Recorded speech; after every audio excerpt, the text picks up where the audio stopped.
全校敢若46个囡仔的高雄路德三比国小参加今年全国学生创意戏剧比赛，搁再用实力来证明讲家己呢确实是袂输人。学生囡仔用这开口十足的台语口碑，配合着咖喱红仔的动作，加一出令王秀雅的故事，用轻松趣味的节奏，受到评审老师的肯定。搁再一摆摕到这国小组的冠军，创下全国7连霸纪录。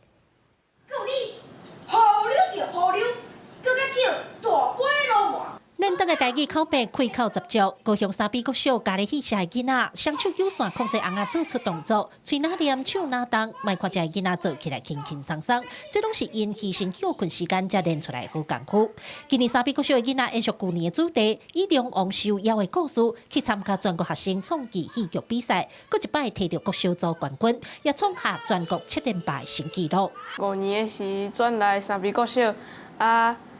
我着同学拢咧学这，我着想讲，我嘛想要挑战这。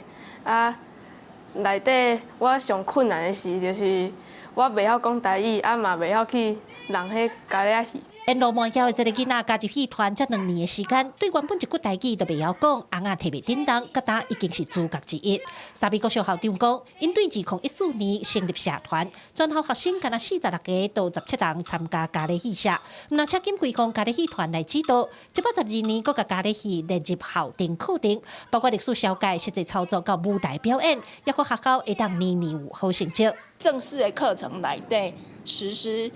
这个咖喱文化戏剧课程，受到阮家长的支持，互因会当伫下课的时间，像阮每一个拜三下晡，拢会当出来练习。咱无望讲以后因会从事这个行业，但是至少因伫咧学习的过程当中，伫因的读册当中，会当去了解咱台湾的传统文化有甚物物件。 尤其是这种强要无戏的咖喱。戏团将传统戏剧结合教育，学校甲教育融入在地特色。三比国小的咖喱戏社伫全校师生的努力下，创造全国冠军7连霸。毋但互大家看到咖喱戏的水，也佮这项传统文化会当传承落去。记者郭家做邱朝阳高雄场报道。